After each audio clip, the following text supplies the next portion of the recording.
সাকিব আল হাসানের গাড়ি বিলাসের কথা কম বেশি সবারই জানা, তবে এবার সেই সাকিবকেও টপকে গেলেন ব্যারিস্টার সুমন।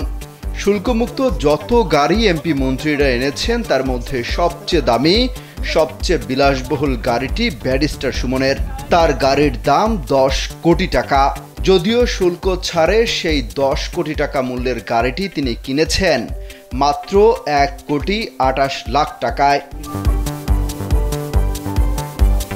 জাপানের টয়োটা ব্র্যান্ডের ল্যান্ড ক্রুজার FJ300W মডেলের এই গাড়ি শুল্কমুক্ত সুবিধায় আমদানি করেছেন সাবেক সংসদ সদস্য সৈয়দ সাইদুল হক সুমন, যিনি ব্যারিস্টার সুমন নামেই বেশি পরিচিত। ওয়ালটন ফ্যানের অ্যারোডাইনামিক ব্লেড ঘরের কোনায় কোনায় ঠান্ডা বাতাস ছড়িয়ে হাওয়া বদলে নেয়। গত 7 জানুয়ারির নির্বাচনে স্বতন্ত্র প্রার্থী হয়ে তিনি প্রথমবারের মতো সংসদ সদস্য নির্বাচিত হন।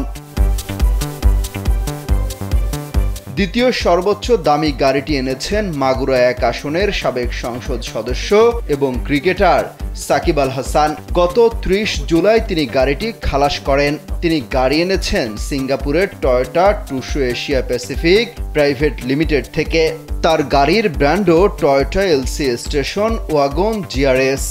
সাকিব আল হাসানের গাড়িটির আমদানি মূল্য দেখানো হয় 1,14,00,000 জাপানি ইয়েন বা 1,06,00,000 টাকা। এই গাড়িরও শুল্ক হার 826.60%। গাড়িটির শুল্কায়ন মূল্য প্রায় 1,08,00,000 টাকা। এই হিসেবে গাড়িটির শুল্ক কর আসে 8,92,00,000 টাকা। সংসদ সদস্য হিসেবে শুল্কমুক্ত সুবিধা পেয়েছেন সাকিব আল হাসান।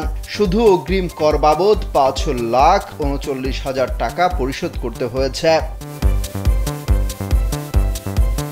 ঢাকা 10 আসনের সাবেক সংসদ সদস্য চিত্রনায়ক ফেরদৌস আহমেদের 9 কোটি টাকা বাজার মূল্যের একটি গাড়ি আমদানি করেছেন।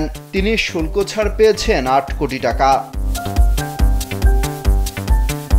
দ্বাদশ সংসদ নির্বাচনের পর 51 জন সংসদ সদস্য শুল্কমুক্ত সুবিধায় গাড়ি আমদানির উদ্যোগ নিয়েছিলেন, ঋণপত্র খুলেছিলেন। তাদের মধ্যে 10 জনের গাড়ি দেশে এসেছে। 6 জন গাড়ি খালাস করতে সমর্থ হয়েছেন।